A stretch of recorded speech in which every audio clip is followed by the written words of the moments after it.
सबसे ज्यादा शैतान रोक रहा है उसके लोगों को करना है वो है अन्य भाषा की प्रार्थना। और उसने कलीसिया को विभाजन में कर दिया है। इसलिए तो ये डॉक्टर ने जाते हैं ना, ये अन्य भाषा का प्रार्थना सच्ची प्रार्थना नहीं है, ये कहाँ पर है, ये तो कुछ भी बड़बड़ा रहे हैं, ऐसे ऐसे बोलते हैं ना लोग। अगर शैतान कोई प्रार्थना को हमला कर रहा है या रुकावट ला रहा है, इसका अर्थ ये है कि वही प्रार्थना सबसे सामर्थ्यशाली प्रार्थना है। आपको अन्य भाषा की प्रार्थना अगर आपने अभी तक शुरू नहीं किया तो रोज अन्य भाषा में प्रार्थना करें, रोज। मैं रिक्वेस्ट कर रहा हूं कि आज का संदेश बहुत इंपॉर्टेंट और ये 2 पार्ट्स में होंगे, ठीक है? And this prayer will be in 2 parts.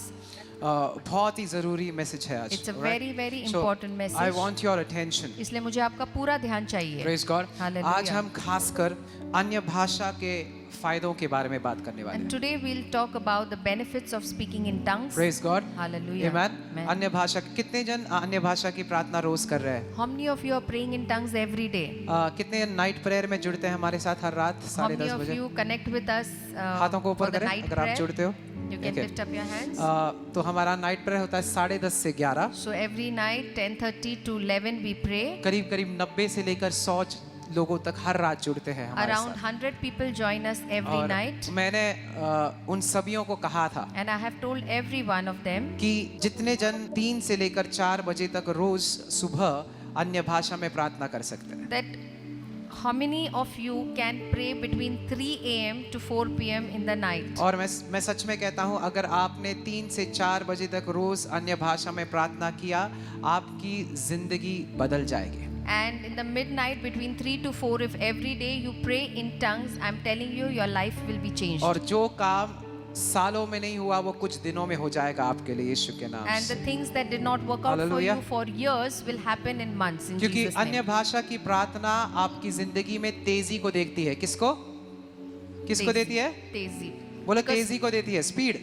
Speaking in tongues give you speed in your life. Amen. Amen. क्योंकि शैतान पता है, एक ही प्रार्थना जो सबसे ज्यादा शैतान रोक रहा है उसके लोगों को करना है वो है अन्य भाषा की प्रार्थना। आपको पता One है? prayer that the Satan doesn't want God's people to do is the prayer of और tongues. उसने कलीसिया को विभाजन में कर दिया है, पता है And he's आपको? divided the church. क्यों? Why? इसलिए तो ये डॉक्टर ने जाते हैं ना, ये अन्य भाषा का प्रार्थना सच्ची प्रार्थना नहीं है, ये कहाँ पर है, ये तो कुछ भी बड़बड़ा रहे हैं, ऐसे ऐसे बोलते हैं ना लोग। And that's why people say they are just murmuring something. Where is it written about praying in tongues? Where is this doctrine?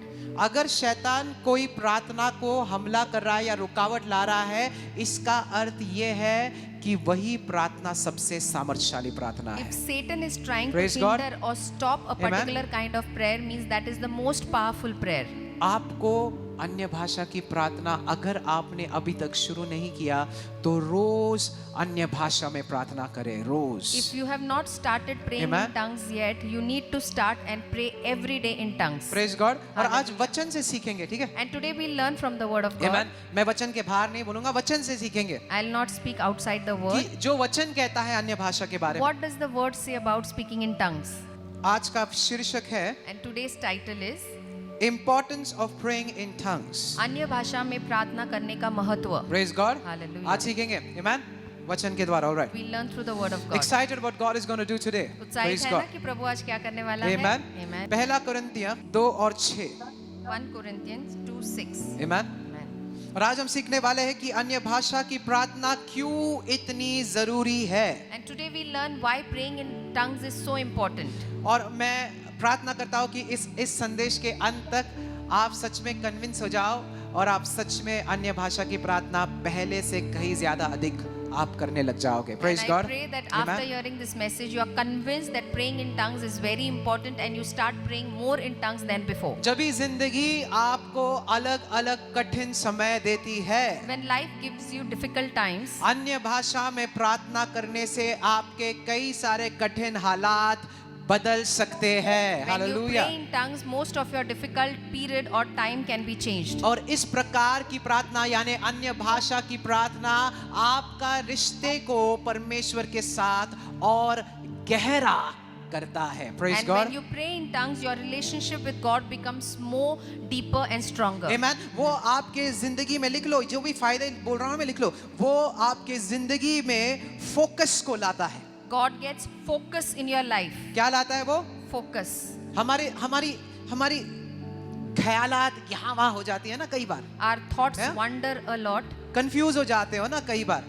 गड़बड़ा जाते हैं हम बहुत और बार. पता है सबसे ज्यादा गलतियां हम तभी करते हैं जब हम जल्दबाजी में कोई फैसले लेते हैं। कितने मानते हैं? Most of the mistakes we make when we make any hasty decision. कितने जनों ने कोई जल्दबाजी में निर्णय लिया है और आज तक आप पछता रहे हो? How ऐसे many आप? of you are there who have Yes. taken hasty decisions and are Amen. still repenting because of it? तो बात सुने, So listen अन्य to me. भाषा की प्रार्थना आपको संयम देता है। दूसरा, अन्य भाषा की प्रार्थना आपको फोकस देता है। Praying in tongues gives you a sound mind and keeps you focused. और एक सुनो, ध्यान से सुनो, वो परमेश्वर की बुद्धि आपके मनों में खोलती है। And praying in tongue opens the wisdom of God in your और mind. वो हमें आत्मिक तरीके से बढ़ाती है। किस And- तरीके से?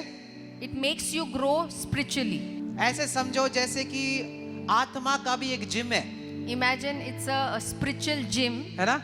हम भारी शरीर को जिम में जाकर मजबूत करते हैं, स्ट्रांग करते हैं, दृढ़ करते हैं। वैसे ही अन्य भाषा की प्रार्थना आपके आत्मिक इंसान के लिए एक आत्मिक जिम है जो आपके अंदरी इंसान को और याद है ना, आपको याद रखे सारे क्रिस्ती, ये बात सुनो, आपकी जिंदगी अंदर से बाहर बहती है, ना कि बाहर से। And a believer's life is from inside out, not Hallelujah. from outside in. कहां से निकलती है? It is inside out. God also said that out of your belly, परमेश्वर कहता है कि तुम्हारे अंदर से, out of your belly, तुम्हारे अंदर से, मन से, पेट से, पेट belly, से, yeah, out of your belly तुम्हारे पेट से will flow rivers of living life. जीवन के झरने बहेंगी. Amen. कहां से बहेंगे? पेट अंदर से. से, अंदर से, अंदर से। From Amen. inside. तो आत्मिक इंसान को मजबूत करना बहुत So जरूरी you है। have to make your spiritual man more stronger. Amen. Amen. और पता है कई बार कितने जन ऐसे हैं जब भी प्रार्थना करने बैठते हैं पर उन्हें सही शब्द क्या इस्तेमाल करने हैं वो नहीं पता। कोई है ऐसा? And many people when they Yes. sit for prayer, they don't है ना? know the correct words to be used. मैं क्या प्रार्थना करूं? What do I pray for? मेरे हालात तो ये है, My situation is this मेरे bad. कर्जे तो ये है, I have so much of मेरा debt. डिप्रेशन तो है, I am into पर depression. मैं शब्द कौन से सही इस्तेमाल करूं? But which are the words that I use when I और pray? कई बार आपको पता है जैसे आप प्रार्थना में बैठ जाओगे ना, कई बार आपको शब्द नहीं आएंगे। And when you sit for prayer, many a times you don't get words to pray. है ऐसा कोई? Is there anyone है ना? like this? नहीं आता है ना शब्द? अन्य भाषा में प्रार्थना करो। Start praying in tongues. Praise the Lord. Hallelujah. क्योंकि